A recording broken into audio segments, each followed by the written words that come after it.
Compass সিরিয়ালে আজকের পর্বে আপনারা দেখতে পাবেন কম্পাস বিহানের ঘরে যায় আর সেখানে গিয়ে দেখে যে বিহান চুপ করে শুয়ে আছে। আর কম্পাস তখন বলে আপনার কিছু হবে না, আপনাকে যে অনেক কথা বলার বাকি আছে, আপনাকে সুস্থ হয়ে উঠতেই হবে, আর আপনাকে সুস্থ করে আমি তুলব। এখান থেকে আপনি একদম চিন্তা করবেন না গো, এতটা আপনি নার্ভাস হবেন না। দেখুন সব কিছু ঠিকঠাক হয়ে যাবে।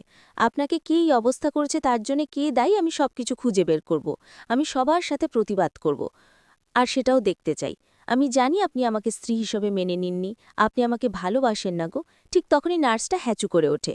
এদিকে অরিন দেখে কম্পাস ঘরে এসে কি করছে। এদিকে নার্স তখন কম্পাসকে ডাকছে, একটু এদিকে শোনো, আমার সঙ্গে তোমার সঙ্গে কথা আছে।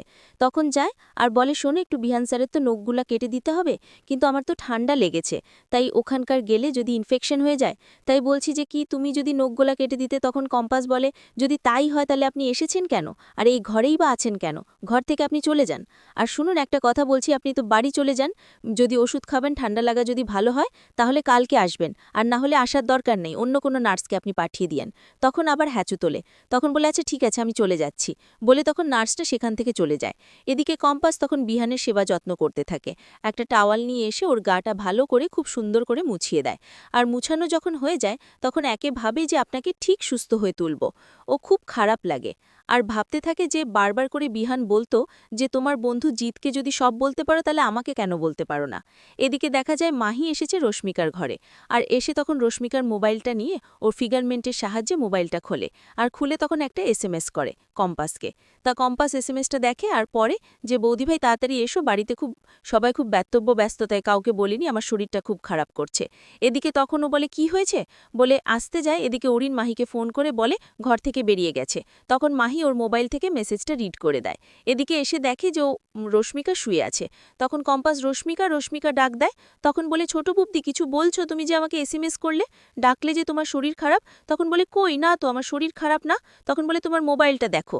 তখন বলে, কই আমার মোবাইলে তো কোনো এসএমএস নেই। তখন কম্পাস বলে, দেখো আমার মোবাইলটাতে এসএমএস ডিলিট করেছে। তখন বলে, তাই তো। এদিকে মোনালিসা আর অরিন তখন ওর ঘরের দিকে যায় বিহানের, আর সেখানে গিয়ে যেখানে যে আছে সবকিছু ওখানে খুলে দেওয়ার ব্যবস্থা করে। আর তখনই বিহানের কাছে আসলে অরিন বলে, আর এদিকে তখন কম্পাসও তাড়াহুড়ো করে আসছে, সবকিছু বুঝতে পেরে যায় হয়তো। এদিকে তখন অরিন বলে, মোনাদি একটা কথা বলি, এসব করার সময় নেই, আগে আমাদেরকে সব তারাগুলো ছুটা ফেলতে হবে, বলে ওরা সবকিছু খুলতে থাকে। আর খুলে ঘর থেকে বেরিয়ে আসলে মুক্তি বলে, সব ঠিকঠাক খুলেছিস তো? তো হ্যাঁ চল এর ওদিক থেকে পালিয়ে যাই। এদিকে কম্পাস ঘরে ঢুকে দেখে যে কি কোনো একটাও ম্যাচিং চলছে না গো। তখন বলে, মা এইসব কি হলো, আমি তো 5 মিনিটের জন্য বাইরে গিয়েছিলাম। তখন মুক্তি মোনালিসাকে বলে, শোনো একটা কথা বলি, এতটা নার্ভাস ফিল করলে হয় না, একটা কাজ করতে গেলে তো এটুকু করতেই হবে। এবার তুমি ঘরের দিকে যাবে আর চিৎকার করবে, আর সেই চিৎকার শুনে কিন্তু আমরা ছুটে আসব। এদিকে তখন কম্পাস ঘরে থাকলে সেখানে আসছে মোনালিসা, আর এসে বলে, কম্পাস তুই কি করেছিস, বিহান তো অসুস্থ হয়ে যাবে, ওর কাছ থেকে সবকিছু অক্সিজেন সব খুলে নিয়েছিস, ওকে মারে ফেলার চেষ্টা করেছিস, বলে চিৎকার করে। আর মুক্তি মাসিকে ডাকতে থাকে। তখন সেখানে মুক্তি, অরিন আর মাহি সেখানে চলে আসে। আর তখন মোনালিসা বলে, মুক্তি মাসি দেখো না গো, আমার বিহানটা ভালো হবে তো, ও কি করেছে দেখো। এদিকে তখন মুক্তি অরিনকে বলে, যা তোর জ্যাঠুমাকে ডেকে নিয়ে আয়, দেখ আমার বিহানের কি ক্ষতি করেছে, আমার বিহানকে কতটা কষ্ট দিয়েছে, এসব বলতে থাকে।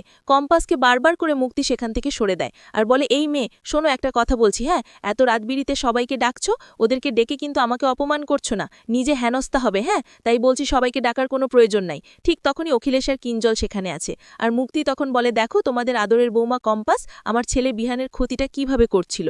আর তখন ঋতুজার কাছে আসার বলে, মুক্তি যাচ্ছে ঋতুজা, তোর নিজের সন্তান নাকি, দেখ আজকে এই মেয়েটার জন্য আমাদের ছেলেটা কত বড় ক্ষতি হয়েছে, তাই মেয়েটা দায়ী। আমি বললাম না তুই কাকে কি দায়িত্ব দিয়েছিস, ও তো একবার ওকে মেরে ফেলার চেষ্টা করেছে, ওর পথে কাটাকে সরাতে চেয়েছিল, হয়তো কোনো প্ল্যানের কথা বিহান জেনে গেছে, তাই হয়তো এসব করছে, এসব করে অপমান করছে, আর তুই ওকে এখনো বিশ্বাস করছিস? তোর একবারও মনে হচ্ছে না যে ও বিহানের ক্ষতি করতে চেয়েছে, ও বিহানকে মেরে ফেলার চেষ্টা করেছে?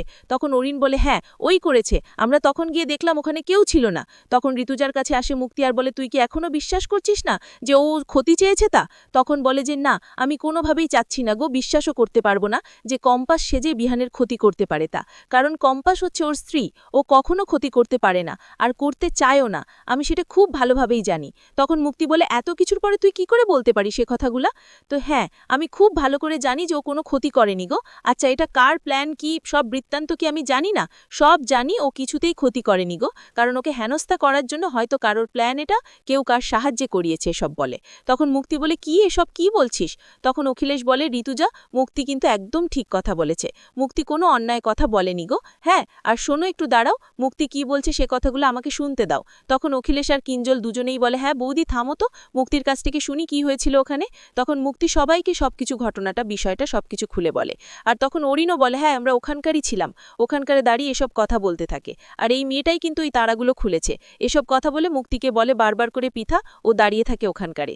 আর ঋতুজা তখন অবাক হয়ে মুক্তির মুখের দিকে তাকিয়ে থাকে। আর তখন বলে যে, না, কিছুতেই এটা আমি বিশ্বাস করতে পারি না গো। তখন এদিকে মুক্তি হাহা করে কান্না করতে থাকে বিহানের জন্য, যে ছেলেটা কত বড় ক্ষতি করে দিচ্ছিল, এসব বলতে থাকে। তখন অখিলেশ বলে, শোনো ঋতুজা, তুমি বারবার কেন এসব বলছো কেন? তখন মুক্তি বলে, শোন, আমি কিন্তু বিহানের মায়ের মতো। হ্যাঁ, তখন অখিলেশও বলে যে, হ্যাঁ ও তো মায়ের মতো। তখন ঋতুজা বলে, মায়ের মতো মা নয় কিন্তু, আর একটু মনে হচ্ছে না মায়ের থেকে যেন মাছের দরদ বেশি হয়ে গেছে তা? তখন অখিলেশ বলছে, আচ্ছা তুমি এভাবে অপমান করছো কেন মুক্তিকে? আবারও তখন ঋতু বলছে, হ্যাঁ আমি অপমান করছি, ভাগ্যিস তুমি কথাটা বুঝতে পারলে যে আমি মুক্তিকে অপমান করছি, কিন্তু একটা দুর্ভাগ্য যে মুক্তি এখনো বুঝতে পারল না। হ্যাঁ, আমার ছেলে আমাকে বসে নিতে দাও। তখন ডক্টরকে ডাকতে বলে অরিন, আর তখন ডক্টরকে আসে বলে, ডক্টর আপনারা তো ওখানে ছিলেন, আপনাদের কথা মতো বোঝা যাচ্ছে যে কি ওখানে কম্পাস ওসব করেছে। তখন ডক্টর মাথা নাড়ায়, আর তখন বলে, আচ্ছা এই মাহি, মোনালিসা, রশ্মিকা, এদেরকে দিয়ে কি সব দায়িত্ব পালন করা হতো? আমি তাকেই দিয়েছি যে সায়েন্সের স্টুডেন্ট, ও বিজ্ঞান নিয়ে পড়াশোনা করেছে, ও ভালো বোঝে যে কিভাবে কখন কাকে কি ওষুধ দেয়া যায়, কোন ওষুধটা, তাই আমি ওকে দায়িত্বটা দিয়েছি। আর একটা কথা বলছি, কম্পাস কখনো বিহানের ক্ষতি করতে পারে না, আর করতে চায়ও না। এসব কার প্ল্যান, কার মাথা থেকে এসেছিল আমাকে একটু বুঝে বলবা। এসব বলে, আর তখন সেখানে সবাই ওখানকারে দাঁড়িয়ে থাকে আর চুপচাপ দাঁড়ায়। তখন কিঞ্জল বলে, বৌদি তুমি এসব কি বলছো? তখন কম্পাস বলে, সরি। ঋতুজা বলে, কেন, ওর কি ওর স্বামীর ঘরে যাওয়ার অধিকার নেই? একমাত্র ওরই কিন্তু ও ঘরে থাকার অধিকার আছে, কম্পাসেরই। তাই আমি কম্পাসকে ও ঘরে থাকতে দিচ্ছি, আর কম্পাসে ও ঘরে থাকবে।